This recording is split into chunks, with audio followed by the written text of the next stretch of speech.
Olá, sejam todos mais uma vez bem-vindos ao C-Pop, o podcast de cultura pop do Correio do Povo. Eu sou o Carlos Correia e aqui comigo Márcio Gomes. Olá, Carlos, tudo bem? E hoje nós temos de novo uma convidada que é da casa, né? Já é figurinha carimbada no C-Pop, a amiga da Taylor Swift, Carol Green. Olá. Hoje a gente vai fazer um episódio diferente, por assim dizer. Eu ia dizer que era um episódio especial, mas acho que especial não é uma palavra boa para o momento que a gente está vivendo, então vamos dizer que vai ser um episódio um tanto quanto temático, que é sobre as consequências da pandemia do coronavírus na cultura. Num primeiro momento, no primeiro bloco, a gente vai falar sobre isso no âmbito regional, nacional, regional, mais regional, sobre como isso vai afetar os cinemas, as salas de cinema, as salas de teatro, os bares, as festas. E aí, no segundo momento, a gente abre um pouco o leque e aí fala sobre as consequências na indústria do cinema, na indústria da música, na TV e por aí vai. Então, toca a vinheta e vamos lá.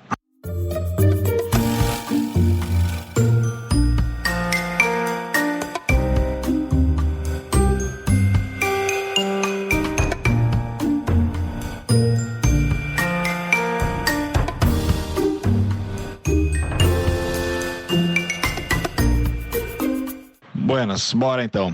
Nesse último final de semana, saiu na edição, vamos fazer um alto jabá, tá? Saiu na edição do Mais Domingo uma matéria que é o caderno de domingo do Correio do Povo, uma matéria especial sobre essa questão que a gente vai falar. Não por acaso, a gente tá falando em alto jabá porque quem fez a matéria foi a Carol e fui eu. O que a gente tentou ver na matéria?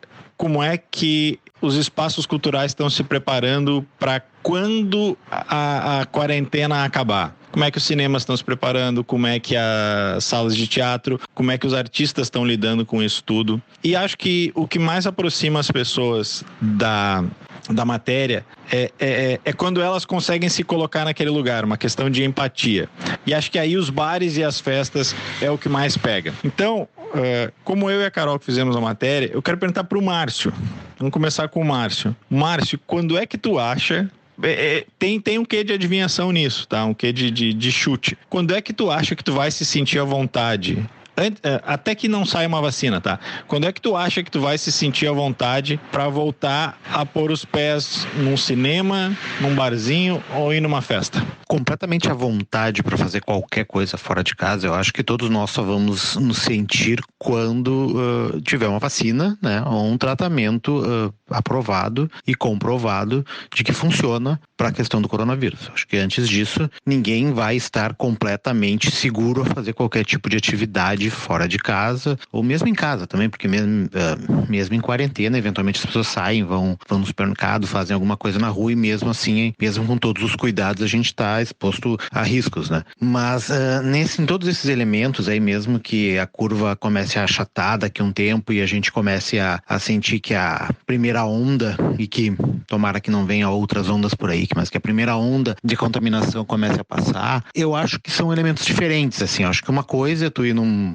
barzinho, sentar em mesas distantes uma da outra, né, não sei se com máscara ou sem, mas com pessoas próximas que eu digo com pessoas que tu convive diariamente, então que tu já tem um convívio próximo em casa, então o risco de contaminação acaba sendo um pouco menor, né, e outra coisa é tu entrar em grandes aglomerações, ir a shows, por exemplo. Eu acho isso já um pouco mais delicado. Eu acho que a indústria da música vai sofrer muito mais e tu só vai ter grandes shows e grandes reuniões quando realmente tiver uma questão de imunização em grande escala, assim. Antes disso, eu acho meio complicado tu fazer qualquer tipo de grande aglomeração, seja show, seja jogo de futebol, seja qualquer coisa, porque antes de tu ter uma vacina, um tratamento eficaz e que seja acessível a todos, isso não vai ser possível. Cinema talvez seja algo que se consiga fazer, assim, mas ainda com salas com um limite mínimo de capacidade. Mas é uma coisa também, é um local fechado, né? E a primeira tossida que alguém der dentro de uma sala de cinema já vai todo mundo ficar se olhando, assim, né? Então, acho que já é uma coisa um pouco mais delicada por ser um local mais isolado, fechado, sem ventilação, etc. Então, assim, pessoalmente, acho que à vontade ninguém vai se sentir até a gente ter uma solução para essa questão, assim, uma solução definitiva ou paliativa para essa questão. Mas eu acho que todos esses tópicos que tu elencou, assim, cada um tem a sua especificidade, assim. E eu acho que a questão das grandes aglomerações, realmente, shows, reuniões em estádios, ginásios, etc. Isso que é o que é mais complicado. Acho que isso vai ser a última coisa a voltar, né? E o que a gente vai conseguir liberar para que as pessoas consigam voltar ao velho normal, assim, né? Onde conseguiam ir entrar, se reunir, se confraternizar sem nenhum tipo de risco, medo ou perigo, assim. Acho que o velho normal foi-se para nunca mais voltar. Não acho que a gente volta ao velho normal. Vamos ter um novo normal, talvez sob controle, mas ainda assim será um novo normal. E tu tem razão, quando o Márcio fala ali de cada um tem sua especificidade, quando a gente conversou com os responsáveis por cada uma dessas áreas, isso foi ficando bem evidente. E vamos tentar fazer essa separação aqui. E eu acho que assim, show tem bastante, peça de teatro, eventos culturais tem, mas acho que o que afeta direto assim as pessoas, que é mais fácil de todo mundo se identificar, é essa questão dos bares e das festas. A Carol falou com bastante gente, seja com público, seja com os donos das boates e dos bares. Carol, nos dá um panorama aí de como é que vai ser. A gente sabe que vai ser complicado, né? Na reportagem a gente fala muito sobre um novo normal, porque o antigo, aquilo que a gente vivia como normal, a cada momento está mais distante da nossa realidade. E se em alguns locais ainda dá para respeitar o distanciamento, na balada é o local mais difícil, né? Porque por mais que tu fale em paliativos, tipo diminuir a capacidade de público, tu não tem nenhuma comprovação de que as pessoas vão realmente ficar distantes umas das outras, porque mesmo que tenha 30% da lotação do público, se eles ficarem todos juntos numa pista, vai dar praticamente na mesma. Então, para as baladas é muito difícil, assim como para os shows, né? E parece que vai ser, assim, um dos últimos setores que vai poder retornar. Esse aspecto do distanciamento, e por isso que a balada pega tanto, que não tem como tu controlar. Não tem como é que tu imagina uma pista de dança, cada um num canto, ninguém conversando? Porque assim, a música é alta. Em qualquer lugar a música é alta. Por isso que as pessoas falam... Também é por isso, na verdade, né? Que as pessoas falam no ouvido, assim. Tu chega perto pra falar. Como é que as pessoas vão se falar dentro de um lugar que tu não pode falar perto, mas a música vai estar alta? Como é que... Não é um lugar que... Isso... O Fiapo, né, do Ocidente, Fiapo Bart, que é o proprietário do Ocidente, falou pra Carol que não tem como, é um lugar que eles dependem ali basicamente nas festas da cobrança de um ingresso e da venda de bebidas. Como é que tu vai fazer uma festa com todo mundo de máscara se vai estar todo mundo bebendo ali? Então, isso é o mais complicado. Fora a questão, assim, de banheiro, de sabe, toda essa questão de higienização. Então, eu acho que balada é complicado. E ele disse, né, pra Carol, tem uma frase bem sintomática, né, em relação a quando voltaremos, né, Carol? Uma frase bem sintomática e pouco esperançosa.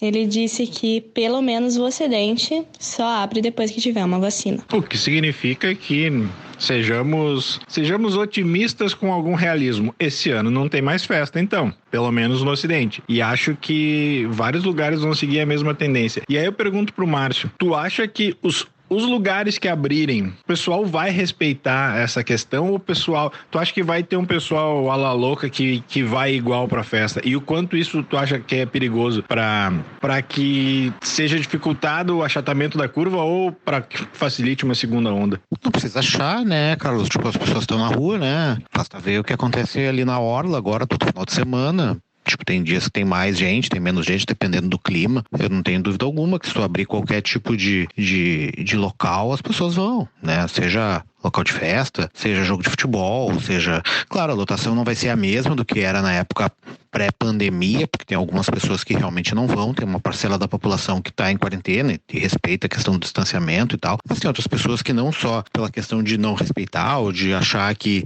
a questão do isolamento ou não funciona ou não faz sentido e tal, mas tem outras pessoas que não aguentam mais ficar dentro de casa, que já estão há 2 meses respeitando isso e que precisam sair, precisam ter um contato com outras pessoas, enfim, cada um tem a sua razão e o motivo pelo qual quer ir pra rua de uma vez, entendeu? Então, eu não tenho dúvida alguma que se o Ocidente ou qualquer outra casa de show abrisse no fim de semana, teria gente, estaria lá na fila pra entrar, pra fazer, pra confraternizar e tal. A mesma coisa que tivesse um Grenal de Libertadores no Arena ou no Beira-Rio semana que vem, e eu tenho certeza absoluta que o estádio ia estar lotado. Ia ter venda de ingresso e ia estar o estádio lotado, mesmo no meio da pandemia. Como a gente teve um estádio lotado quando o coronavírus estava batendo na porta do Rio Grande do Sul. Certamente o coronavírus já estava no Rio Grande do Sul, tanto é que os presidentes dos 2 clubes testaram positivo para a doença depois, né? Semanas depois, então o coronavírus já estava entre nós e a gente estava com um estádio com 50 mil pessoas. Então, não tem dúvida alguma que as pessoas iriam. A questão é que o que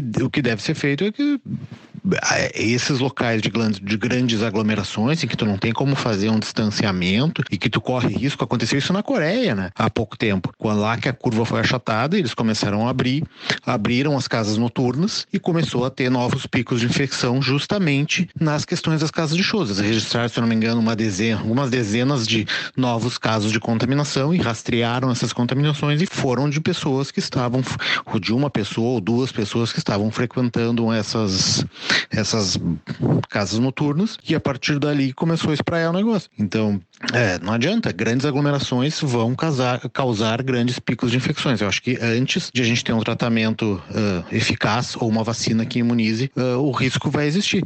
É complicado. E aí, quando tu falou assim, as pessoas têm que sair, algumas pessoas acham que tem, eu tenho dificuldade em não encarar isso como um certo egoísmo. Tipo assim, ninguém que tá em casa tá gostando. As pessoas estão porque precisa, sabe? Se todo mundo, se pudesse, tava na rua, tava saindo para se divertir numa boa, as pessoas não saem porque não pode, para não piorar ainda mais a situação. Mas enfim, deixa eu falar um pouco dos cinemas e dos teatros, tá? O que a gente percebeu pelo que a gente conversou com o pessoal, tá? E aí a gente falou com o pessoal do GNC, com as salas de GNC, com o Cinemateca, com o Casa de Cultura. O que parece claro no momento? Capacidade pela metade, isso já é certo. Não devem ser permitidas todas as fileiras, deve ser fileira alternada. Talvez um pouco mais que isso, talvez nos teatros se pensa em, digamos assim, se o teu lugar está ocupado, todos imediatamente à volta tem que estar bloqueados, ou seja, os 2 dos lados, na frente e atrás também. E aí entra uma outra questão que eu queria ver com vocês, que é o seguinte: o cinema é diferente porque, bem ou mal, a gente tem acesso aos filmes em casa. Agora, o teatro é uma coisa diferente. O teatro, ele pressupõe a presença, né? E quando eu falei com o Fernando Zugno, que é o coordenador de artes cênicas do Renascença, ele também é a cabeça por trás do Porto Alegre em Cena. E ele estava me dizendo, cara, eu vou esperar o que for necessário. Se eu tiver que adiar, eu adio, mas eu não abro mão de fazer o Porto Alegre em Cena nos teatros. Ele é muito receoso em relação à possibilidade de fazer transmissões online. Então, porque ele diz assim, o teatro é a tua presença ali, tem essa interação do artista com o público. O cinema não tem isso, né? É uma tela e tu vê, e tu consegue ver em casa bem ou mal com os Netflix da vida. Agora, o teatro, isso é mais complicado. Ainda assim, no Teatro São Pedro, por exemplo, se pensa sim em transmissão online, num primeiro momento de forma gratuita, desde que patrocinado, né, para que os artistas sejam pagos, e num segundo momento um plano de assinaturas para tu ter acesso aos espetáculos. Carol, tu acha que vingaria um plano de assinaturas de teatro no Rio Grande do Sul? Então, acho que essa pergunta tem respostas diferentes, tipo, se tu tivesse perguntado isso mês passado ou agora. Agora, como a gente não pode estar lá, eu acho que se abre esse novo mercado em que a criatividade e essas novas formas de se relacionar vão se tornar necessárias. Então, começo a achar um pouquinho mais possível. Mas daí também vai muito na questão do preço, né? Porque as pessoas também estão vivendo uma recessão econômica.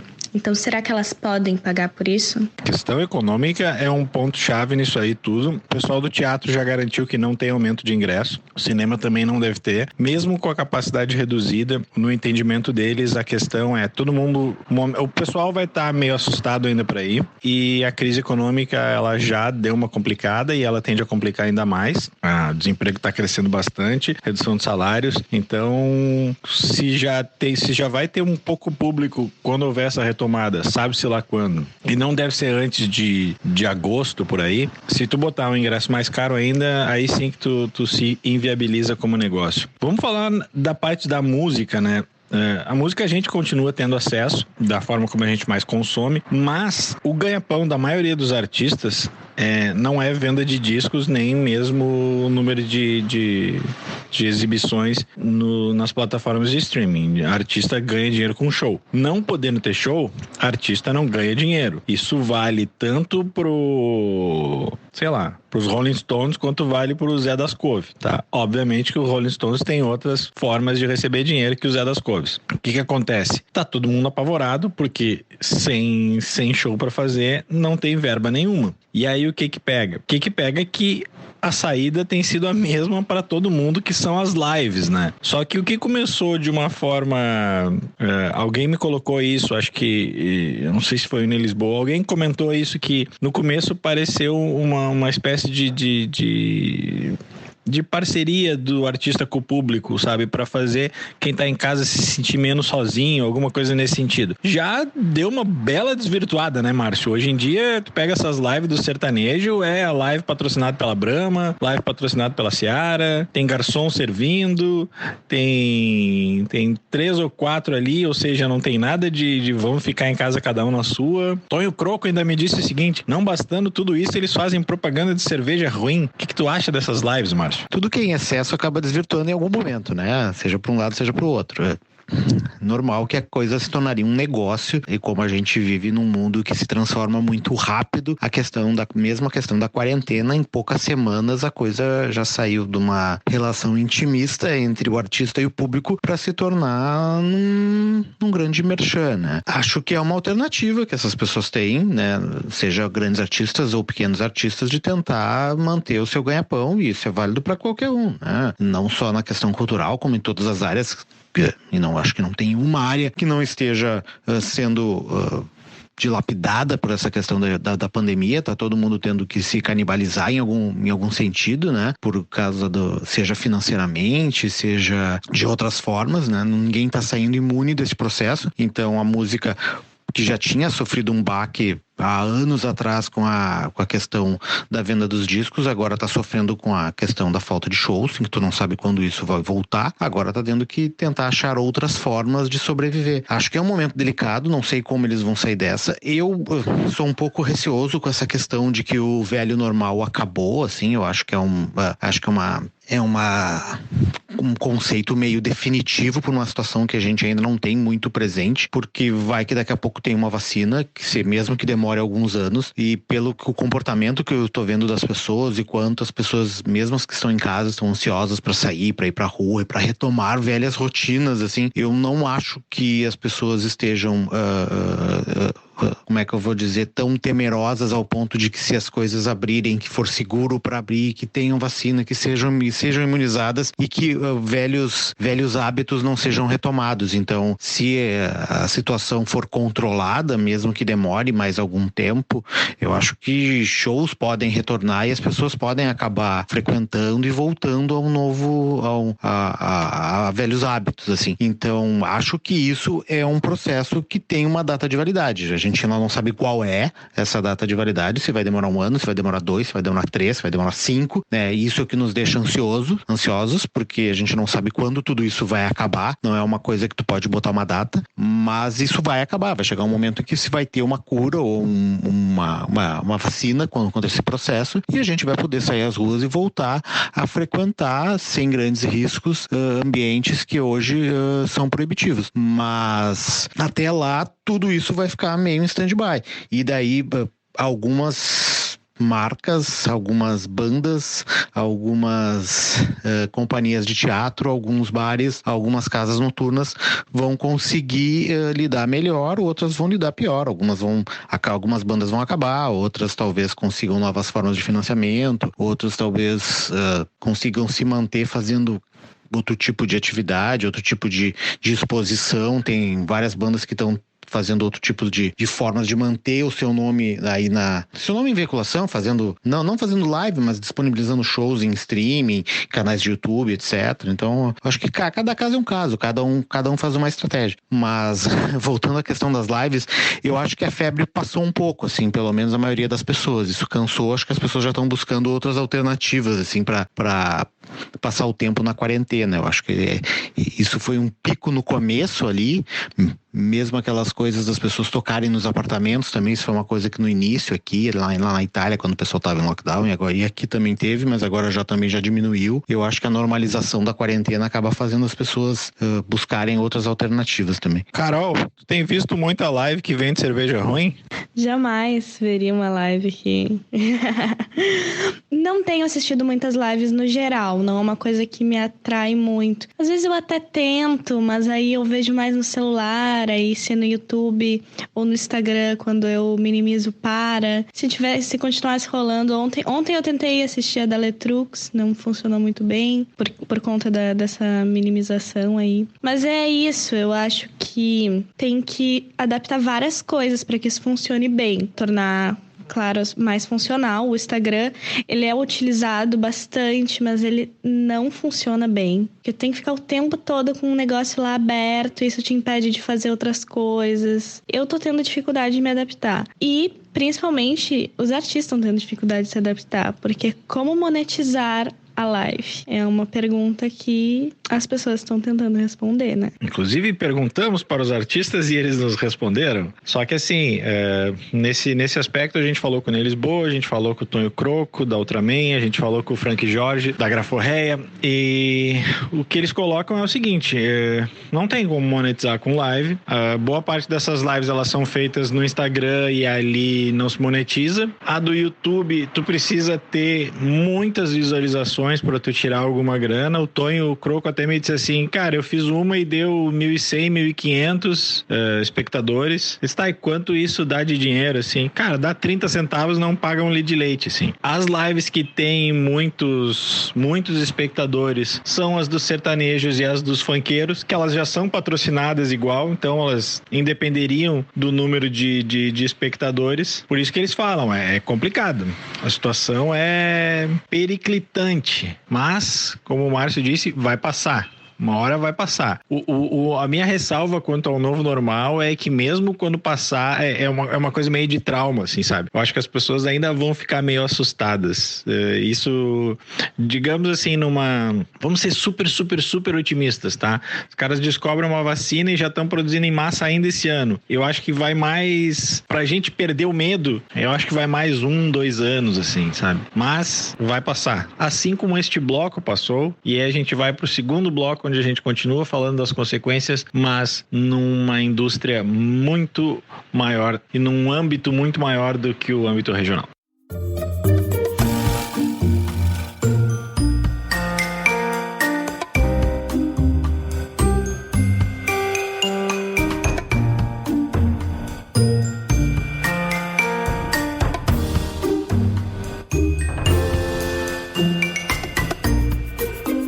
Bora. Questão é, como é que a indústria do cinema e a indústria da música estão se adaptando a isso aí, tudo que está acontecendo? A gente viu, na verdade a gente não viu, porque todos os lançamentos foram adiados. Pelo menos os grandes lançamentos desse ano, teve lançamento sendo adiado em alguns meses, outro como o bilionésimo Velozes e Furiosos, que foi adiado para o ano que vem. Mas enfim, Viúva Negra, Mulher Maravilha, todos esses filmes que tinham previsão, alguns, Viúva Negra era para abril, Mulher Maravilha para julho, todos eles foram adiados. O Top Gun novo, nossa, é o filme que eu mais quero ver esse ano, meu lado nostálgico batendo alto, também foi adiado para o final do ano. Vocês acham que vai ter um boom de lançamentos ainda esse ano? Eles vão acabar canibalizando uns aos outros em termos de bilheteria? Ou como é que vocês acham que vai ser? Márcio?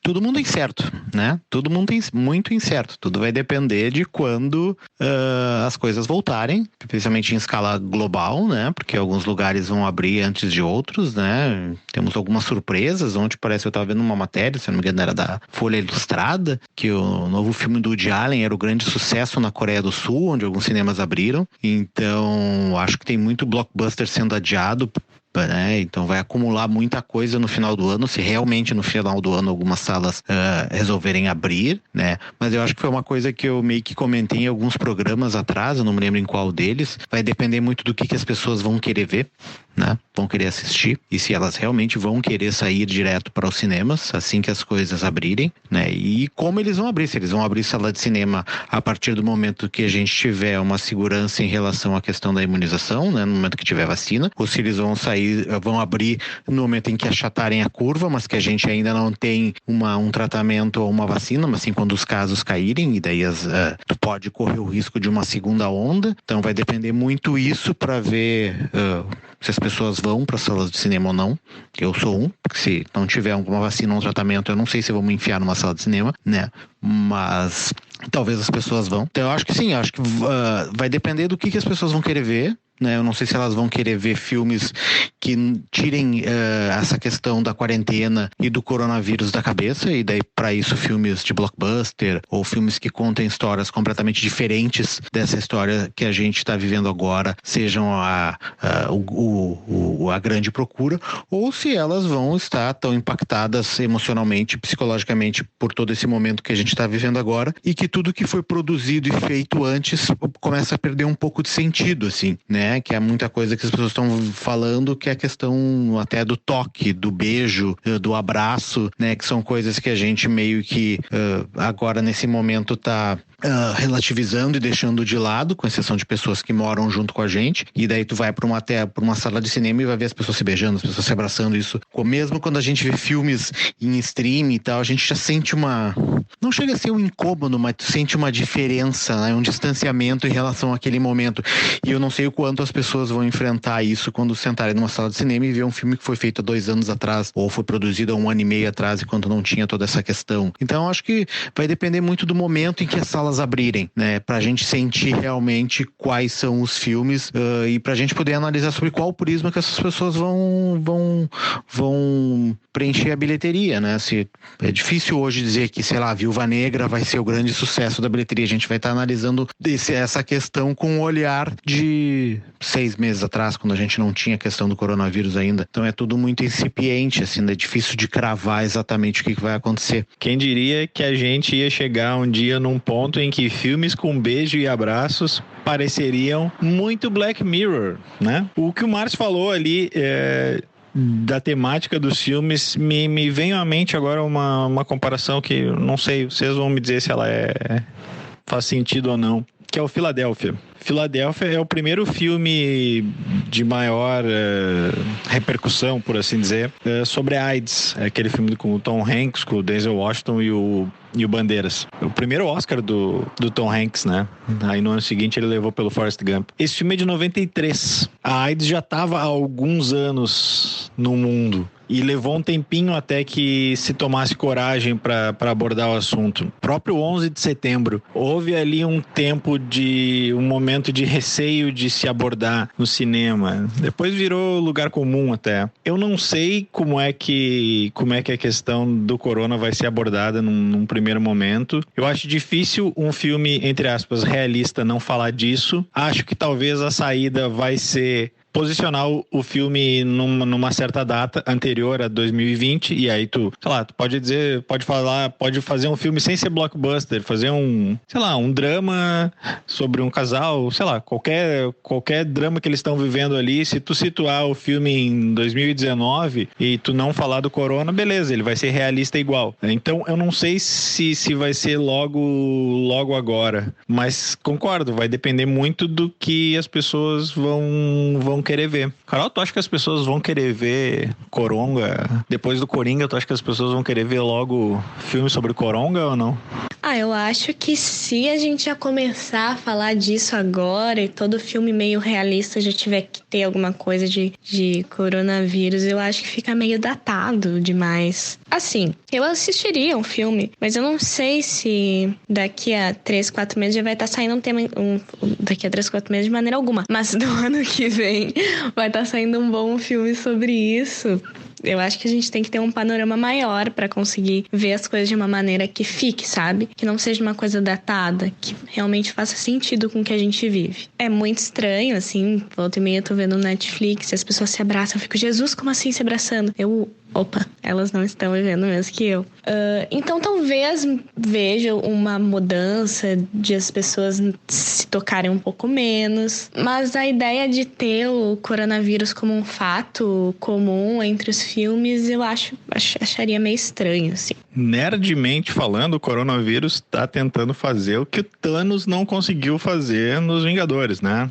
Mas enfim, depois dessa piada infame, eu quero ver com vocês um outro aspecto pra gente encerrar esse bloco, que é o seguinte: como eu comentei antes, as salas de cinema, elas devem ter capacidade reduzida daqui para frente, né? Elas devem ter a capacidade reduzida pela metade, na verdade, né? Da mesma forma, o processo de higienização, a limpeza entre uma sessão e outra, ela vai ter que ser muito mais cuidadosa, ela vai ter que ser mais profunda. Isso vai demandar mais tempo. Como demanda mais tempo, isso necessariamente vai aumentar o tempo entre as sessões. Porque hoje em dia, assim, tem o filme das 2, das 4, das 6, das 8, das 10. Não vai mais ser assim. Vai ter que ter pelo menos meia hora. Alguns documentos falam em pelo menos 1 hora entre uma e outra. Não sei se vai chegar a tanto, mas talvez chegue. Então, assim, digamos que seja meia hora, tá? Meia hora já tiraria 1 ou 2 sessões do dia. Onde é que eu quero chegar? Vão ter menos sessões e nessas menos sessões vai ter capacidade reduzida. Um blockbuster, ele no lançamento, naquela semana de lançamento, ele bomba muito, ele faz muita bilheteria, porque ele tá, digamos assim, os Vingadores. Tu não consegue comprar ingresso para os Vingadores aqui na semana de estreia, porque todas as sessões estão lotadas em todos os lugares. O que vai acontecer? Eles não vão conseguir ter tanta gente ao mesmo tempo, isso vai, obviamente, impactar na bilheteria. Um blockbuster que não faça 500 milhões de dólares, hoje é um fracasso. Tem que bater ali 1 bilhão, de entre 700 milhões e 1 bi de bilheteria internacional. Tem muitos países que os cinemas vão fechar, vão estar fechados ainda. Tô dando toda essa volta para perguntar para vocês o seguinte: vocês acham que isso vai acabar tendo como consequência mais espaço para filmes alternativos, uma vez que os filmes caros, eles vão ser mais difíceis de se pagarem? Ou a gente vai ter um fenômeno mais complicado ainda, que é as distribuidoras que colocavam... Eu tô pegando o exemplo dos Vingadores porque é desses blockbusters bem comerciais. De 8 salas do Praia de Belas ou do Iguatemi e tinham 5 nos Vingadores, como vai ter menos sessões e eles têm que tirar aquela grana, as distribuidoras vão botar ele em 7 salas. Para minimizar esse prejuízo, eles vão tomar conta de ainda mais salas, o que vai acabar fazendo com que a gente tenha menos opções ainda. Vocês acham que isso pode acontecer? Vamos começar com a Carol, aí depois o Márcio fala e aí a gente fica por aqui. Eu acho que o foco vai estar sempre no blockbuster. Eu acho que vai ser ainda mais difícil fazer filmes alternativos no meio de uma recessão econômica, que às vezes, sei lá, quem tá fazendo o filme que tá ajudando a pagar o filme. Então eu vejo bem mais possível isso aí, assim, 7 salas e meia para aquele blockbuster e um tempinho livre para passar alguma outra coisa. Me parece mais viável. Eu acho que igual vão ter que baixar um pouquinho os parâmetros. A gente não vai ter nenhum grande sucesso de bilheteria por algum tempo. Acho que vai ter que mudar um pouquinho o quanto se espera, né? O Márcio falou ali na questão dos médicos, né? Fico pensando quantos episódios de Grey's Anatomy falarão do Coronga. Eu acho que o streaming pode ser uma boa alternativa para contrapor aí os blockbusters, até porque tem cada vez mais plataformas assim. Tá para estrear lá fora o HBO Max, que deve chegar aqui só no ano que vem. Aí já tem o Netflix, já tem o Amazon. Não acho que vai ter muito filme alternativo no Disney Plus, mas de qualquer forma, até porque essa saída do streaming pode ser uma boa saída na medida em que a academia já validou que os concorrentes do Oscar pro ano que vem, eles podem sair primeiro em streaming esse ano. Eu não sei se é uma medida que vai continuar valendo para os próximos anos ou se é emergencial por causa da situação que tá 2020, mas vamos ver aí como é que fica, certo? Sei que não foi o mais alegre dos episódios do C-Pop, mas era um tema que a gente não tinha como fugir, então a gente vai fechando o segundo bloco por aqui e aí vamos para as dicas.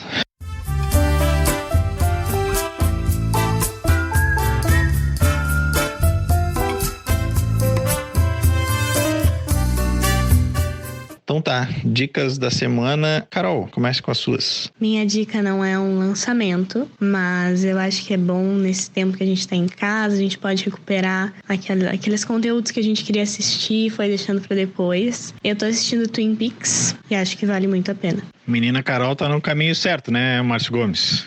Qual a sua dica da semana?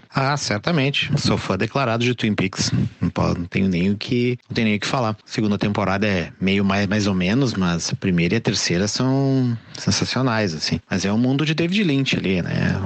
Tem que amar ou odiar. E aí fica aí uma dica também pra ela, uma dica que eu já dei um tempinho atrás aqui em algum dos nossos episódios, que é do curta do David Lynch, que entrou no final do ano no Netflix ali, What Did Jack Do, que também é uma vibe meio Twin Peaks, assim, um clima meio noir, assim. Mas enfim, a dica dessa semana, uma dica meio rapidinha, assim, que são conteúdos de shows que algumas bandas têm colocados no YouTube.